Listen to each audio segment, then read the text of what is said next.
대응책 논의하고 지난번에 이제 만일 뭐 대비해서 패트리어트 미사일 다 포대에 배치했지 않습니까? 이번에 이제 궤적이 그와 다르긴 했지만 어쨌든 자신들 영토의 상공을 통과해서 이른바 ICBM급 뭐 북한의 미사일이 날아갔다라는 것에 대해서 굉장히 좀 들끓고 있고 그러다 보니까 여러 가지 조치를 취하는데 사실 뭐 과거에도 한번 이제 그 노동 미사일 때인가요? 한번 넘어간 적이 있긴 하지만 이번에는 2,700km면 사실상 지난번에 북한에서 얘기했던 괌도 타격 그렇죠.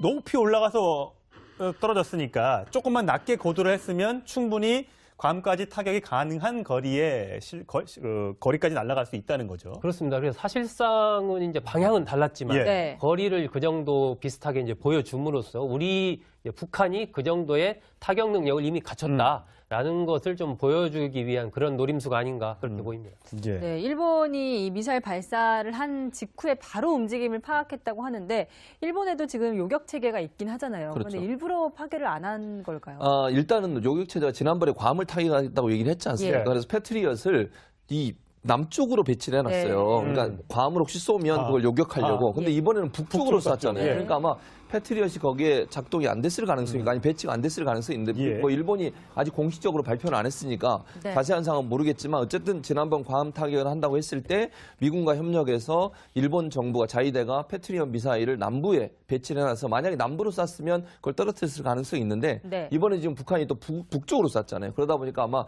패트리엇이 배치가 안 됐을 가능성이 있고 두 번째는 이제 북한이 이게 머리를 많이 굴린 게 머리를 굴렸다 그래서 좀 뭐 그렇습니다만 어쨌든 영공을 100km 이상으로 쐈어요. 네. 왜냐하면 이게 그 나라의 영공을 100km까지만 보거든요. 그러니까 그 위로 우주로 올라가면 그거는 이제 다 공해처럼 공해로 보는 거죠. 예. 그러니까 그걸 피하려고 이제 노력을 한 거죠, 결국. 그러면서 또 괌 쪽으로 쏘지 않은 것은 미국을 건드리지 않겠다는 거예요. 미국의 심결을 건드려서 또다시 국제사회의 제재나 아니면 미국에 하는 비난으로부터 좀 피해보겠다. 그러면서도 미국의 의중을 떠보겠다는 거예요. 우리는 끊임없이 미사일 개발하고 언제든지 쏠 준비가 돼 있다는 걸 보여줘야 되겠는데 그러기 위해서 괌 쪽으로 쐈을 때는 미국의 반발이 클 것에 대한 우려가 있었고 네. 일본 쪽으로 쏘면서도 100km 이상으로 상공을 올림으로써 영공 안에 미사일이 들어왔다는 점들을 피하는 이런 아주 주도 면밀한 면을 보여주면서 미국을 좀 이렇게 뭐랄까 견제하고 건드려 본다 이런 표현이 좀 맞을 것 같은데 그런 행동을 계속 하고 있다고 볼 수 있겠습니다. 자, 문재인 대통령이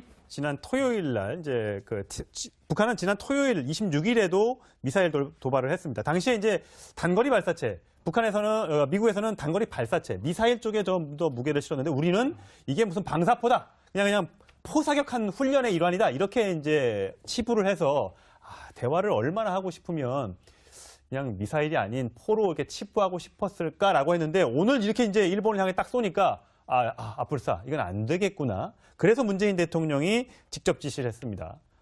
직접 전투기를 띄워서 네. 실제 무기를 싣고 떨어뜨리는 훈련을 해라. 북한에 보여줘라. 이제 직접 대응하는 그 의지 같은 것들을 보인 거죠. 그리고 F-15 해가지고 폭탄 8발을 그 훈련장에 직접 투하를 했습니다. 그리고 그런 부분에 대해서 사전에 이제 미국 쪽이랑도 협의를 좀 해서 이러한 문 대통령의 조치에 대해서 미국이 지지한다. 뭐 이런 얘기도 같이 이제 메시지가 나왔거든요. 최근에 그 북한의 그 미사일이냐 결국 이제 단거리 미사일로 나왔지 않습니까? 그 부분에 대해서는 보면은 이제 한미 간에 조금 어떻게 보면 이 정보의 공유 이런 부분에서 조금 우리 정부가 좀 급한 측면이 있지 않나. 정확하게 좀 더 미국과 정보를 좀 공유하고 확실하게 어느 정도 윤곽이 나왔을 때 발표를 하는 게 좀 맞았을 것 같은데 조금 빠르게 발표를 하면서 한미 간에 그 부분을 둘러싸고 큰 이견이 있는 것처럼 비춰졌고 실제는 알 수 없지만 비춰진 건 그렇게 비춰진단 말입니다. 그리고 마치 그것이 이제 의도적으로 그것을 좀 축소하려는 듯한 그런 쪽으로 이제 해석이 자꾸 나오는 것은 사실은 정부로서도 굉장히 부담스러운 부분이거든요. 그렇기 때문에 저는 이런 부분은 앞으로도 한미 간의 긴밀한 정보 공유를 통해서 조율된 메시지로 내보내는 것이 지금처럼 이 엄중한 안보 상황에서는 굉장히 좀 필요하다라고 좀 생각이 듭니다. 오늘 그런 측면에서 아마 문 대통령이 또 빠르게 여러 가지 저런 좀 조치를 취하지 않았나 싶습니다. 네, 오늘 새벽 북한이 미사일 도발을 했는데 어제 문재인 대통령은 그동안 국방비로 뭘 했냐 이런 발언을 하기도 했습니다. 어제 문재인 대통령의 얘기 들어보시겠습니다. 북한의 핵미사일 도발이 계속되고 또 핵미사일 능력이 고도화되어 왔는데도 한국형 삼축체계 구축이 지연되어 온 이유는 무엇인지, 아무리 돈을 많이 들인다 해도 이런 엄정한 원인 진단이 순행되지 않으면 또 국방개혁은 또다시 구호로만 그치게 될 것이라고 생각합니다. 문재인 대통령은 저렇게 완곡하게 표현을 했습니다만 저 국방부 업무부가 끝난 뒤에 윤영찬 대통령 국민소통수석이 세게 강도 높게 얘기를 했습니다. 북한의 비대청 전력, 그러니까 미사일이나 방사포 이런 것들을 저렇게 고도화하고 많이 만드는 동안 우린 뭐 했냐. 그 막대한 국방비를 쏟아붓고도 뭘 했는지 의문이 든다. 이렇게 얘기를 했습니다. 예. 아마 이제 문재인 대통령 입장에서는 저게 일타쌍피라고 해야 될 것 같은데 제가 왜 그런 표현을 일거양득. 일거양득. 예, 좋은 표현이시네요. 저보다도 좋은 표현을 쓰시는군요. 어쨌든 일거양득. 네. 무슨 말이냐면 국방부가 제대로 자금을 운영 못하는 것은 방산비리와 연관이 있어요. 그러니까 돈을 많이 투자했는데 그만큼의 성과가 없었단 말은 예. 누군가 돈을 빼먹은 거 아니겠습니까? 그거에 대한 문제 제기를 또 하고 계시는 거예요. 네. 그러니까 우리나라가 어쨌든 북한과의 비대칭 전력이 있는 것에 대해서 문제를 제기한 것뿐만 아니라 방산업체들이 방산비리의 온상이 됐고 또 많은 이 군인 중에 군수와 관련된 업무를 하는 사람들 중에 방산비리에 연루된 사람들이 있어서 그 많은 돈을 쏟아붓고도 결국은 우리의 국가의 국방력이 이만큼밖에 안 됐다 하는 거를 양쪽으로 다 얘기를 하신 걸 보면 앞으로 이제 국방부 개혁이라고 하는 것이 그러니까 전력을 필요함과 북한과 전투에서 우리가 이길 수 있는 대칭 전력으로 만드는 것이 첫 번째 목표가 될 것 같고 두 번째는 방산비리 문제는 완벽하게 척결해서 어제 그 얘기 하셨잖아요. 만약에 방산비리가 또다시 나타나면 국방부 장관, 차관, 방위산업청장 한꺼번에 문제를 그러니까 처벌받도록 하겠다라고 네. 까지 하셨으니까 이 문제는 반드시 국방부에서 개혁의 아주 중요한 목표로 삼고 진행해야 될 부분이라는 생각이 듭니다. 네. 이런 부분들이 이제 어떤 군을 이게 질타하는 식이 돼서는 저는 안 된다고 봐요. 그러니까 이 문제는 군의 문제도 물론 있지만 우리 이제 그 역대 정부로부터 쭉 내려온 일종의 이제 미국과의 구조적인 문제들이 있는 것이거든요. 그러니까 뭐 전시작전 통제권 문제도 마찬가지고 지난번에도 나왔지만 미사일 사거리도 지금 800km로 제한이 돼 있지 않습니까? 이러한 구조적인 문제, 이 문제를 푸는 것이 우리의 자주국방 능력을 향상시키는데 굉장히 중요하다라고 저는 생각하고 이번에 대통령이 이제 한미연합 그 방위 능력 여기에 너무 우리가 의지하고 있는 건 아닌지 한번 되돌아볼 필요가 있다. 네. 이 부분에 저도 그 부분은 전적으로 공감을 하는 것이 우리 스스로 우리를 지킬 수 있는 국방력을 갖춰야 된다는 거죠. 네. 그러기 위해서는 이러한 구조에 있어서의 변화 이 부분도 반드시 굉장히 중요한 부분이기 때문에 저는 이러한 엄중한 안보 국면 속에서 우리가 미국과도 협상을 해서 네. 미사일 사거리 같은 걸 800km라고 제한을 지금 돼 있지만 네. 이걸 제한을 둔다는 것이 사실 이런 나라가 전 세계 몇 나라나 되겠습니까? 그러니까 이런 부분에 대해서 좀 더 우리가 더 우리 걸 찾아오고 작전 통제권 문제 포함해서 많은 부분에서 우리 스스로 우리가 우리 국방력을 키울 수 있는 이러한 구조로 점점 가야 된다는 거죠. 네. 네. 첨단 무기를 도입하는 것도 중요하지만 지금 2040년까지 계속해서 병사들의 월급을 올려주겠다고 문재인 대통령이 공약했고 그 약속을 지켜나가고 있습니다. 자, 병사 월급에 수천억, 수조 원의 돈이 더 들어갈 텐데 그 많은 국방비는 어디서 나오게 될지 복지 예산도 사상 최대라고 하는데요. 그게 조금 미사일은 걱정이 일본 상국을 정교하게 통과했습니다. 방향과 거리를 정밀하게 조정할 수 있는 기술을 과시한 것이다 이런 평가도 있는데요. 실제 북한의 미사일 수준은 어느 정도인지 전문가 평가 들어보도록 하겠습니다. 한공대 장영근 교수 전화로 연결되어 있습니다. 안녕하십니까? 네, 안녕하십니까? 교수님 이번 지금 이 탄도미사일 화성 12형일 가능성이 높다 이런 이야기 나오는데 어떻게 보십니까? 네, 지금 현재 오늘 그 뉴스에 의하면 2,700km 정도 사거리라고 그러면 가능성 있는 거는 무스탄, 그다음에 이제 화성 12 또는 북성 2호 정도 들 수 있겠는데요. 예. 이제 상황을 보면은 무스탄은 이제 작년에 그 여러 번의 실패를 거듭한 끝에 이제 별로 이렇게 미사일로서 장점이 없는 듯 보이고요. 예. 북극성 2호는 사거리가 평균 한 2,000km 정도 나오는 거로 추정돼 있습니다. 그래서 아마 2,700km는 아마도 이제 그 핵탄두의 무게를 좀 감소시켜도 이렇게 쉽지는 않을 것이다라는 추정이고요. 예. 그래서 이제 화성 12호 IRBM, 그러니까 지난 5월에 발사했던 백두산 엔진을 다룬 그 미사일이 가장 유력해 보이는 거죠. 그렇군요. 이 화성 12호가 괌 포위 사격을 언급하면서 북한이 거론한 그 탄도미사일 아닙니까? 네, 맞습니다. 네. 그렇군요. 그렇기 때문에 많은 의미가 있을 것 같습니다. 자, 그렇다면 기술 수준을 좀 평가하고 싶은데요. 일본 상공을 정교하게 통과했다 이렇게 볼 수 있는 건가요? 사실은 그 초기에 이제 북한이 그 스커드나 노동 미사일은요, 사실 이 방향 제어 또는 자세 제어를 하는데 뭐 굉장히 그 뭐 윙을 쓰거나 날개를 쓰거나 아니면 베인을 쓰거나 이런 옛날 방식을 썼어요. 근데 이제 최근 들어서 이런 부분들을 대부분 다 이제 보조 그 자세 제어용 보조 엔진을 써서 굉장히 정밀한 자세 제어 및 방향 제어를 하고 있죠. 그래서 뭐 말씀하시는 대로 충분히 그런 정도의 정밀도를 가지고 그 원하는 좌표의 위치를 지날 수 있다. 이렇게 볼 수 있는 거죠. 그렇군요. 뭐 자칫하면 일본 그 일반인이 생각했을 때도 전문가가 아닌 사람이 생각했을 때도 일본 영토를 지난다는 것은 상당한 기술적인 자신감이 있어야 가능한 거 아니겠습니까? 그렇습니다. 네네네. 자, 그 일본 영공을 지나면서요, 이 탄도미사일이 세 조각으로 분리됐다 이렇게 전해지고 있습니다. 이게 어떤 의미입니까? 근데 사실 그 세 조각으로 분해됐다는 게 정확히 어느 시점인지를 얘기를 안 하고 있어요. 그러니까 뭐 예를 들면은 상승 단계에서 그런 건지 아니면은 그 중간 단계든 아니면은 그 이제 종말 단계에서 실제 내려오면서 분리되는지 모르겠는데요.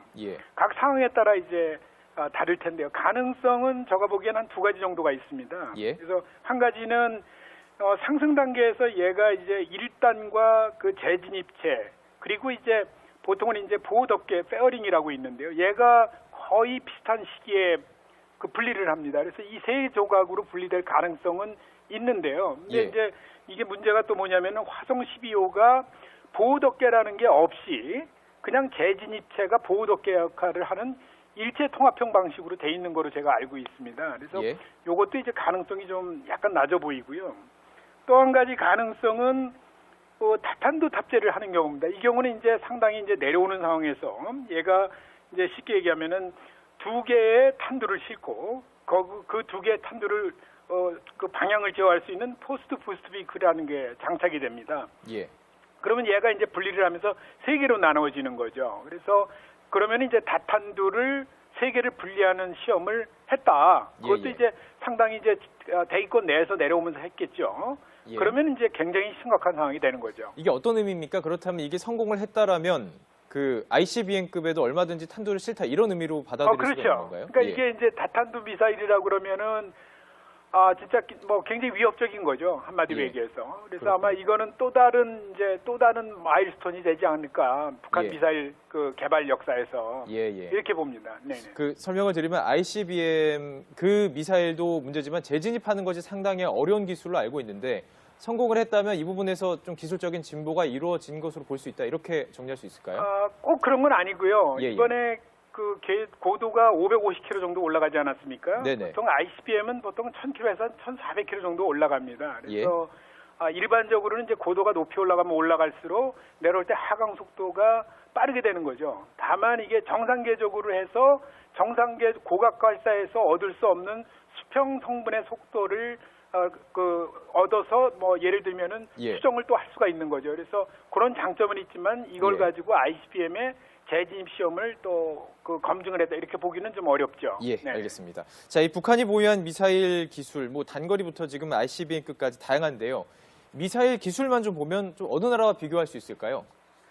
글쎄요. 뭐 이제 미국은 뭐 역시 이제 미사일은 러시아가 굉장히 강국이고요. 미국도 이제 그에 못지않은 미사일들을 가지고 있는데 미국은 아무래도 이제 아메리카 대륙이 혼자 동떨어져 있지 않습니까? 그러다 보니까 사실 미국은 단거리나 중거리 미사일 이런 게 없어요. 그러니까 대부분 가지고 있으면 그런 단거리는 이제 공대지 미사일만 가지고 있지 지대지 미사일은 가지고 있지 못하다. 어떻게 보면은 중국이나 러시아가 단거리부터 중거리, 중장거리, ICBM 이런 다양한 미사일을 가지고 있는데요. 거의 뭐 그런 수준의 그 백화점식 미사일들을 온갖 종류의 미사일을 다 지금 확보하고 있는 거죠. 그렇군요. 뭐 시청자 여러분들의 도움을 위해서 설명을 해드리면 공대지는 이제 항공에서 위에서 쏘는 거고 지대지는 대륙간 이렇게 땅에서 땅으로 쏘는 것을 의미합니다. 자, 지금 이 질문을 드린 이유는 요즘 나오는 이야기가 뭐 구소련, 그러니까 뭐 우크라이나에서 북한이 기술을 좀 암시장에서 얻은 거 아니냐 이런 지금 추측들이 있었기 때문입니다. 뭐 북한 미사일 기술이 급속도로 발전해 보이는데 그 이유가 어디 있다고 보시는지요? 실제로 좀 구소련의 기술이 도입된 걸까요? 뭐 제가 보기에는 대부분의 뭐 지금 북극성 SLBM부터 그다음에 지금 그 화성 뭐 이런 대부분의 최근에 개발된 미사일들이 보면은 대부분 다 뭐 러시아든 뭐 아니면 중국이든 이런 미사일도 대단히 형상이 크기가 유사해요. 네네. 그 얘기 뭐냐면은 굉장히 모방 설계를 많이 했다라는 거고요. 그렇군요. 이러한 설계를 하기까지는 아마 독자적으로 하기에는 상당히 시간이 걸릴 텐데 그나마도 그 1990년대 초에 그 동서냉전이 와해되면서 사실은 이제 러시아 경제가 옛날 소련 경제가 붕괴되지 않았습니까? 네네. 그때 이제 90년대 굉장히 많은 과학기술자들이 세계 각국으로 나갔어요. 특히 이제 북한도 그 당시에 이제 상당히 많은 미사일 로켓 과학자들을 그 흡수를 했죠. 예. 그래서 아마 그 사람들이 상당히 이러한 북한의 미사일 기술 또는 로켓 기술에 자립을 하는데 예, 그 사람들 얘기로는 이제 주체 기술이라고 얘기를 하는데요. 예. 이런데 대단히 공헌을 하지 않았나. 그리고 얼마 전에 이제 그 화성 12 지금 백두산 엔진이 결국은 이제 러시아의 RD-250 엔진과 동일하다. 예. 그건 이제 듀얼이라서 두 개 엔진으로 되어 있는 건데 그거를 반으로 잘라가지고 하나짜리로 만든 겁니다. 그래서 결국은 이것이 다 이제 러시아나 또 우크라이나 포함해서 이러한 미사일 또는 로켓 기술들을 다 모방한 기술이 아니냐 예. 이렇게 보는 거죠. 자, 마지막으로 한 가지만 더 질문 드리겠습니다. 뭐 네네. 북한 미사일과 좀 비교하기는 그렇겠지만요. 현재 우리나라에서 개발되고 있는 한국형 발사체 어느 정도 수준인지 좀 비교가 가능할까요? 뭐 이론적으로는 우리도 사실 이제 한국형 발사체보다는 우리 군에서 현무 시리즈 미사일이 있습니다. 사실은요. 이게 이제 순항 미사일도 있고 탄도 미사일도 있는데요. 우리는 대부분 다 이제 고체로 하고 있고 말씀드린 바와 같이 이제 사거리를 여태까지 800km로 제한해서 그 정도 수준에서 개발을 하고 있다. 그렇지만 뭐 우리 그 고체 추진제 탄도 미사일 기술도 이제 상당한 수준에 와 있는 것만은 확실합니다. 네네. 그리고 이제 지금 한국형 발사체는 그 얘네들이 가지고 있는 지금 백두산 엔진처럼 백두산 엔진이 80톤 아닙니까? 예. 75톤이니까 굉장히 유사한데요. 그래서 거의 기술로 봐서는 거의 대동소이하다. 근데 다만 이제 문제가 뭐냐면 우리가 개발하는 한국형 발사체 엔진은 그 추진제가 액체산소를 쓰고 있어요. 예. 그 산화제로. 예, 근데 예. 이거는 사실은 현실적으로 미사일에 쓸 수가 없습니다. 예. 왜냐하면 액체산소를 유지하기 위해서는 시간이 걸리죠. 마이너스 183도씨를 계속 유지해야 되기 때문에 굉장히 예, 예. 많은 시스템이 필요하고요. 예. 그래서 미사일로는 안 씁니다.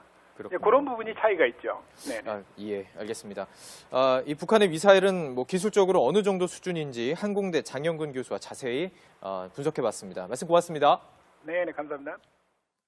정책 논의하고 지난번에 이제 만일 뭐 대비해서 패트리어트 미사일 다 포대에 배치했지 예, 않습니까? 이번에 이제 궤적이 그와 다르긴 했지만 어쨌든 자신들 영토의 상공을 통과해서 이른바 ICBM급 뭐 북한의 미사일이 날아갔다라는 것에 대해서 굉장히 좀 들끓고 있고 그러다 보니까 여러 가지 조치를 취하는데 사실 뭐 과거에도 한번 이제 그 노동 미사일 때인가요? 한번 넘어간 적이 있긴 하지만 이번에는 2,700km면 사실상 지난번에 북한에서 얘기했던 괌도 타격. 그렇죠. 높이 올라가서 떨어졌으니까 조금만 낮게 고도를 했으면 충분히 괌까지 타격이 가능한 거리에 거리까지 날아갈 수 있다는 거죠. 그렇습니다. 그래서 사실상은 이제 방향은 달랐지만 예. 네. 거리를 그 정도 비슷하게 이제 보여줌으로써 우리 북한이 그 정도의 타격 능력을 이미 갖췄다라는 것을 좀 보여주기 위한 그런 노림수가 아닌가 그렇게 보입니다. 예. 네, 일본이 이 미사일 발사를 한 직후에 바로 움직임을 파악했다고 하는데 일본에도 지금 요격 체계가 있긴 하잖아요. 그렇죠. 그런데 일부러 파괴를 안 한 걸까요? 일단은 요격체제가 지난번에 괌을 타격했다고 얘기를 했지 않습니까? 예. 그래서 패트리엇을 이 남쪽으로 배치를 해놨어요. 네. 그러니까 괌을 혹시 쏘면 한국형 삼축 체계 구축이 지연되어 온 이유는 무엇인지 아무리 돈을 많이 들인다 해도 이런 엄정한 원인 진단이 순행되지 않으면 또 국방 개혁은 또다시 구호로만 그치게 될 것이라고 생각합니다. 문재인 대통령은 저렇게 완곡하게 표현을 했습니다만 저 국방부 업무부가 끝난 뒤에 윤영찬 대통령 국민소통수석이 뭐 세게 강도 높게 얘기를 했습니다. 북한의 비대청 전력, 그러니까 미사일이나 방사포 이런 것들을 저렇게 고도화하고 많이 만드는 동안 우린 뭐 했냐. 그 막대한 국방비를 쏟아붓고도 뭘 했는지 의문이 든다. 이렇게 얘기를 했습니다. 예. 아마 이제 문재인 대통령 입장에서는 저게 일타쌍피라고 해야 될 것 같은데 제가 왜 그런 표현을 일거양득. 일거양득. 예, 좋은 표현이시네요. 저보다도 좋은 표현을 쓰시는군요. 네. 어쨌든 일거양득. 네. 무슨 말이냐면 국방부가 제대로 자금을 운영 못하는 것은 방산비리와 연관이 있어요. 그러니까 돈을 많이 투자했는데 그만큼의 성과가 없었단 말은 예. 누군가 돈을 빼먹은 거 아니겠습니까? 그거에 대한 문제 제기를 또 하고 계시는 거예요. 네. 그러니까 우리나라가 어쨌든 북한과의 비대칭 전력이 있는 것에 대해서 그 미사일이냐 결국 이제 단거리 미사일로 나왔지 않습니까? 그 부분에 대해서는 보면 이제 한미 간에 조금 어떻게 보면 이 정보의 공유 이런 부분에서 조금 우리 정부가 좀 급한 측면이 있지 않나. 정확하게 좀 더 미국과 정보를 좀 공유하고 확실하게 어느 정도 윤곽이 나왔을 때 발표를 하는 게 좀 맞았을 것 같은데 네. 조금 빠르게 발표를 하면서 한미 간에 그 부분을 둘러싸고 큰 이견이 있는 것처럼 비춰졌고 네. 실제는 알 수 없지만 예. 비춰진 건 그렇게 예, 비춰진단 그렇죠. 말입니다. 예. 그리고 마치 그것이 이제 의도적으로 그것을 좀 축소하려는 듯한 그런 쪽으로 이제 해석이 자꾸 나오는 그렇죠. 것은 사실은 정부로서도 굉장히 부담스러운 부분이거든요. 그렇죠. 예. 그렇기 때문에 저는 이런 부분은 앞으로도 한미 간의 긴밀한 정보 공유를 통해서 조율된 메시지로 내보내는 것이 지금처럼 이 엄중한 안보 상황에서는 굉장히 좀 필요하다라고 네. 좀 생각이 듭니다. 오늘 그런 측면에서 아마 문 대통령이 또 빠르게 여러 가지 저런 좀 조치를 취하지 않았나 싶습니다. 네, 오늘 새벽 북한이 미사일 도발을 했는데 어제 문재인 대통령은 그동안 국방비로 뭘 했냐 이런 발언을 하기도 했습니다. 어제 문재인 대통령의 얘기 들어보시겠습니다.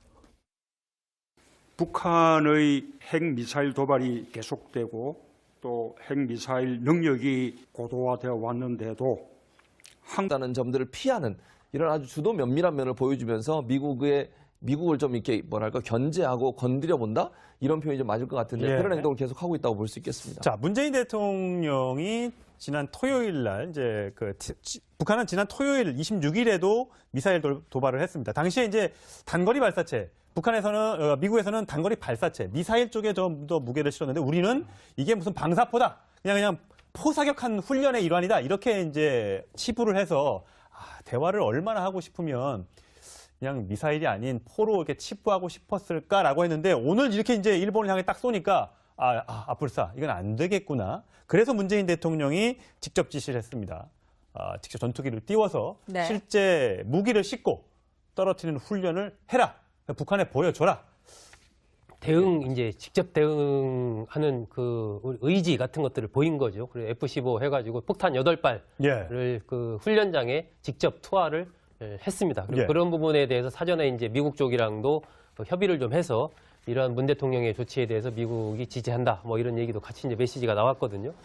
최근에 그 북한의 그걸 요격하려고. 근데 이번에는 북쪽으로 쐈잖아요. 예. 그러니까 아마 패트리엇이 거기에 작동이 안 됐을 가능성이 아니 배치가 안 됐을 가능성이 있는데 예. 뭐 일본이 아직 공식적으로 발표는 안 했으니까 네. 자세한 상황은 모르겠지만 어쨌든 지난번 괌 타격을 한다고 했을 때 미군과 협력해서 일본 정부가 자위대가 패트리엇 미사일을 남부에 배치를 해놔서 만약에 남부로 쐈으면 그걸 떨어뜨렸을 가능성이 있는데 네. 이번에 지금 북한이 또 북쪽으로 쐈잖아요. 그러다 보니까 아마 패트리엇이 배치가 안 됐을 가능성이 있고 두 번째는 이제 북한이 이게 머리를 많이 굴린 게 머리를 굴렸다 그래서 좀 뭐 그렇습니다만 어쨌든 영공을 100km 이상으로 쐈어요. 네. 왜냐하면 이게 그 나라의 영공을 100km까지만 보거든요. 그러니까 그 위로 우주로 올라가면 그거는 이제 다 공해처럼 공해로 보는 거죠. 예. 그러니까 그걸 피하려고 이제 노력을 한 거죠, 예, 결국. 예. 그러면서 또 괌 쪽으로 쏘지 않은 것은 미국을 건드리지 않겠다는 거예요. 예. 미국의 심기를 건드려서 또다시 국제사회의 제재나 아니면 미국에 대한 비난으로부터 좀 피해보겠다. 그러면서도 미국의 의중을 떠보겠다는 거예요. 우리는